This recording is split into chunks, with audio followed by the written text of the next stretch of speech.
أن اليهود جاءت النبي صلى الله عليه وسلم منهم كعب بن أشرف وخويلد بن أخطب فقالوا للنبي صلى الله عليه وسلم صف لنا ربك الذي بعث فأنزل الله تعالى قل هو الله أحد একদল ইহুদি নবী করিম সাল্লাল্লাহু আলাইহি ওয়াসাল্লামের কাছে এসে বললেন, যাদের মধ্যে সবথেকে বিখ্যাত ছিলেন কাব ইবনে আশরাফ এবং হুয়াইল ইবনে আখতাব। এই দুজন ইহুদি সবথেকে বিখ্যাত ইহুদি ছিলেন, না নাম করা যারা ইহুদি ছিল। তো একদল ইহুদি নবী করিম সাল্লাল্লাহু আলাইহি ওয়াসাল্লামের কাছে এসে বললেন, হে নবী, আপনি আপনার রবের গুণাবলী বর্ণনা করেন। তার এই কথার ভিত্তি করে আল্লাহ তাআলা সূরাতুল ইখলাসকে অবতীর্ণ করলেন, কুল হুয়াল্লাহু আহাদ আল্লাহুস সামাদ লাম ইয়ালিদ ওয়া লাম ইউলাদ ওয়া লাম ইয়াকুল লাহু কুফুয়ান আহাদ। একটা।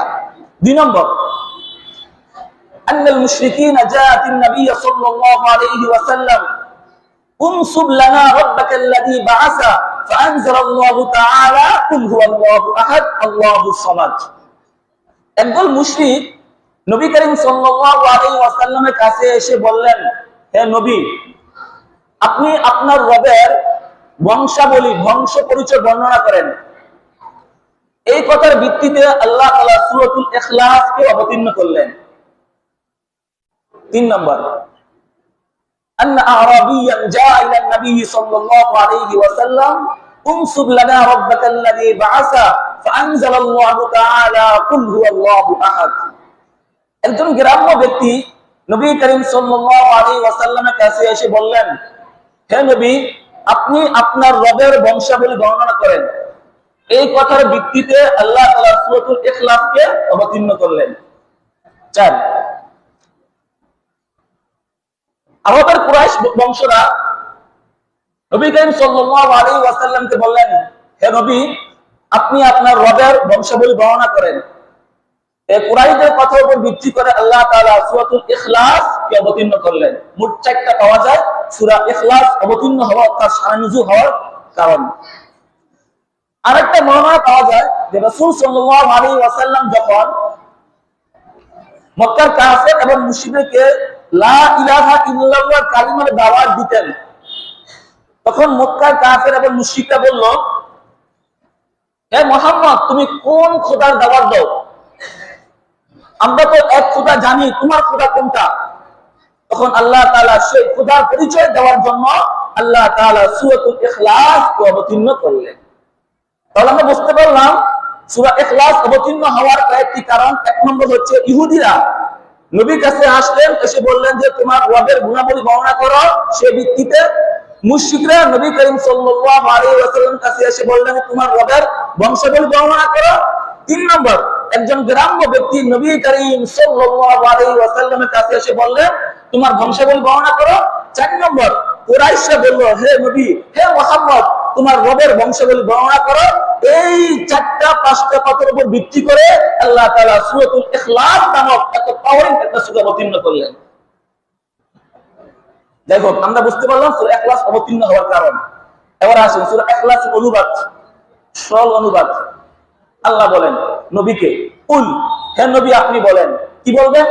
কুল হুয়াল্লাহু আহাদ, আল্লাহ একজন, অদ্বিতীয়, তিনি একজন। সমানভাবে খেয়াল করেন, আল্লাহ একজন, তিনি অদ্বিতীয়। আল্লাহুস সামাদ, তিনি অমুখাপেক্ষী, মানে তিনি কারো মুখাপেক্ষী নন, পৃথিবীর সকলে তার মুখাপেক্ষী। লাম ইয়ালিদ, তিনি কাউকে জন্ম দেন নাই। ওয়া লাম ইউলাদ, এবং তিনি কারো থেকে জন্ম নেন নাই। ওয়া লাম ইয়াকুল লাহু কুফুয়ান আহাদ, এবং তার সমকক্ষ বা তার সমান্তরের কেউ নাই। আসেন আল্লাহ বলেন, কুল হুয়াল্লাহু আহাদ, হে নবী আপনি বলে দেন যে আল্লাহ তিনি একজন। আল্লাহ একজনই হয়ে থাকে, দুইজন কখনো আল্লাহ হয় না, তিনজন কখনো আল্লাহ হয় না। আল্লাহ যে হবে সে একজনই হবেন, দ্বিতীয় কোনো আল্লাহ হবে না। যদি দ্বিতীয় কোনো আল্লাহ হতো তাহলে আল্লাহ কোরআনের মধ্যে বলেছেন, লাউ কানা ফীহিমা আলিয়াতুন ইল্লাল্লাহু লাফাসাদাতা, আর যদি আল্লাহ ছাড়া আর কোনো ইলাহ থাকতো তাহলে পৃথিবী ধ্বংস হয়ে যেত।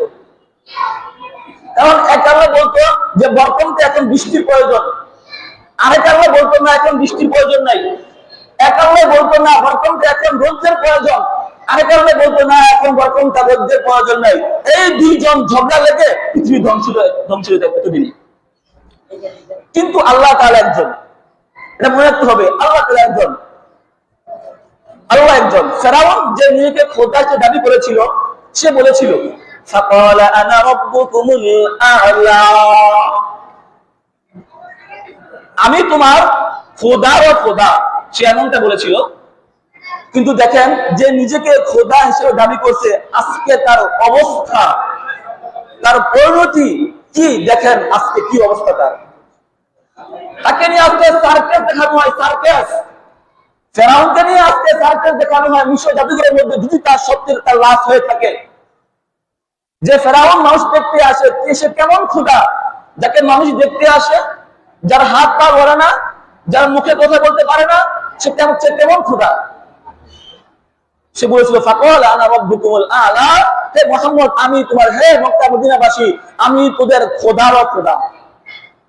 তারপর আল্লাহুস সামাদ, আল্লাহ অমুখাপেক্ষী, অর্থাৎ যিনি আল্লাহ হবেন, কথা খেয়াল করেন, যিনি আল্লাহ হবেন তার গুণ থাকবে তিনি সবার থেকে অমুখাপেক্ষী থাকবেন।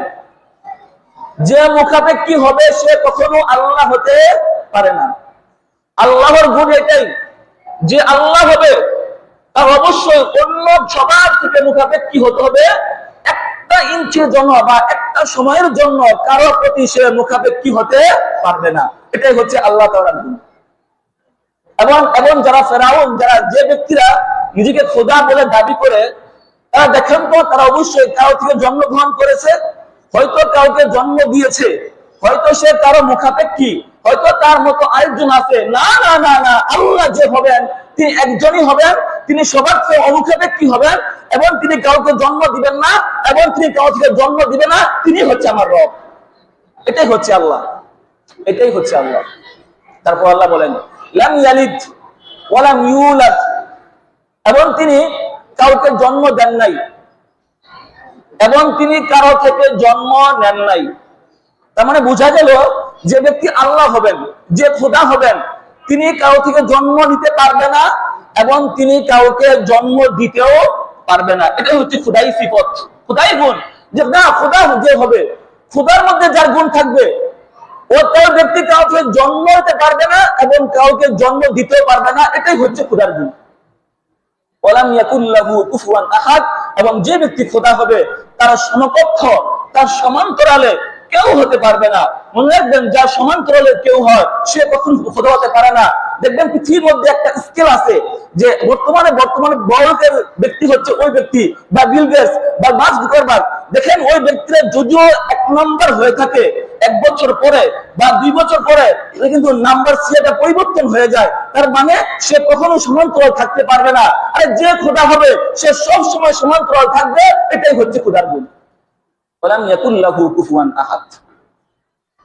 একটা সূত্র সবসময় মনে রাখবেন, লাইসা শাইউন ইউলাদু ইল্লা সায়ামুত ওয়া লাইসা শাইউন ইয়ামুতু ইল্লা সায়ওয়ারিসু। অর্থাৎ প্রত্যেক ওই জিনিস যে জন্মগ্রহণ করে তাকে মৃত্যুবরণ করতেই হবে, আর মৃত্যুবরণ করলে তাকে উত্তরাধিকার অন্যকে উত্তরাধিকার বানাতে হবে। তো যেহেতু আমার খোদা জন্মগ্রহণ করে নাই, এজন্য তিনি মৃত্যুবরণ করবেও না।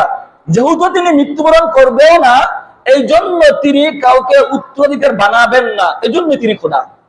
এজন্য কবি বলেন লা তারিকা লাহু ওয়ালা ওয়াজির লাহু ওয়ালা নাযীর লাহু ওয়ালা শিবহা লাহু ওয়ালা আসলা লাহু ওয়ালা নাসলা লাহু ওয়ালা ক্বাবলা লাহু ওয়ালা বা'দা লাহু ওয়ালা আওলা লাহু ওয়ালা আখির লাহু ওয়ালা হাদ লাহু ওয়ালা নিদ লাহু ওয়ালা ফাওদা লাহু ওয়ালা মুকাওয়ামা লাহু ওয়ালা মুকাযামা লাহু ওয়ালা মুনাযিরা লাহু। অর্থাৎ যার শুরু নাই, যার শেষ নাই, যার সামনে নাই, যার পিছনে নাই, যার সন্তান নাই, যার স্ত্রী নাই, যার কিচ্ছু নাই, তিনি হচ্ছেন খোদা। তিনিই খোদা। তার শুরু কেউ থাকবে না, তার শেষ কেউ থাকবে না, তার সামনে কেউ থাকবে না, তার পিছনে কেউ থাকবে না। অর্থাৎ যে কারো প্রতি মুখাপেক্ষী নন, তিনি হচ্ছেন খোদা। তারপর আসেন, কিন্তু মক্কার কাফেররা তারা ভয়ঙ্কর কথা বলে ফেলছে আল্লাহ সম্পর্কে। কি কথা বলছে? সূরা মারিয়ামের 88 নম্বর আয়াত থেকে 95 আয়াতে আল্লাহ তাআলা বলেন وقالوا اتخذ الرحمن ولدا لقد جئتم شيئا إدا تكاد السماوات يتفطرن منه وتنشق الأرض وتخر الجبال هدا মক্কার কাফের কুরাইশরা বলে যে আল্লাহ তাআলা সন্তান গ্রহণ করেন, অর্থাৎ আল্লাহ তাআলা সন্তান আছে। আল্লাহ বলেন লাকাদ জিতুম শাইআন ইদ্দা, হ্যাঁ তাহলে ভয়ঙ্কর কথা প্রণয়ন করেছে। মানে এতটাই ভয়ঙ্কর কথাটা, যদি এই কথাটা এতটাই ভয়ঙ্কর, যদি এই কথাটা আসমান বলে তাকাদুস সামাওয়াতু, এমন কথা তারা বলছে, তার কথা বলার কারণে আসমান ফেটে যাওয়ার উপক্রম হয়ে যায়। এটা ফাত্তারুনা মিনহু ওয়া তানশাক্কুল আরদু, জমিন বিদীর্ণ হওয়ার উপক্রম হয়ে যায়। ওয়া তাফিরুল জিবালু হাদ্দা, এবং পাহাড়গুলো টুকরো টুকরো হয়ে যায়, উপক্রম হয়ে যায়। এটা ভয়ঙ্কর কথা এটা, যে আমার রবের সন্তান আছে, আমার রবের স্ত্রী আছে, কথা বললে আসমান তার অবস্থা এমন হয় কেমন যেন সে ফেটে উপক্রম হয়ে যাবে, জমিন বিদীর্ণ হয়ে উপক্রম হয়ে যাবে, পাহাড়গুলো টুকরো টুকরো হয়ে যাবে, উপক্রম হয়ে যাবে। এতটাই ভয়ঙ্কর কথা এটা। আমার রব সন্তান গ্রহণ করে, আমার রব স্ত্রী গ্রহণ করে, এটা হতেই পারে না। আল্লাহ বলেন ইন কুল্লু মান ফিস সামাওয়াতি ওয়াল আরদি ইল্লা আতির রহমানি আবাদা, হ্যাঁ জমিন এবং আসমানের মধ্যে যা কিছু আছে সব কিছু একদিন আমার কাছে আসবে বান্দা হয়ে, গোলাম হয়ে। ইন কুল্লু মান ফিস সামাওয়াতি ওয়াল আরদি ইল্লা আতির রহমানি আবাদা লাকাদ আহসাহুম ওয়া আদ্দাহুম আদ্দা, এবং আমি তাদের সকলকে পরিবেষ্টন করে রেখেছি এবং আমি একে একে সকলকে গণনা করে রেখেছি। লাকাদ আহসাহুম, সকলকে আমি পরিবেষ্টন করে রেখেছি, ওয়া আদ্দাহুম আদ্দা, এবং সকলকে আমি একে একে গণনা করে রেখেছি। ওয়া কুল্লুহুম আতিহি ইয়াউমাল কিয়ামাতি ফারদা, এবং এর প্রত্যেকে আমার কাছে একজন একজন করে আসবে হিসাব নেওয়ার জন্য। যদি আমি সেই দিন বলি তোমাকে বলেছিলা যে আমি সন্তান গ্রহণ করি, আমি স্ত্রী গ্রহণ করি, আজকে দেখো আমার সন্তান কোথায়, আজকে দেখো আমার স্ত্রী কোথায়, দেখাও আজকে তুমি, আমি জবাব কি দিব? যারা বলতো আল্লাহ স্ত্রী সন্তান গ্রহণ করে, কুল্লুহুম আতিহি, যখন তারা এককভাবে আল্লাহর কাছে আসবে, যদি আল্লাহ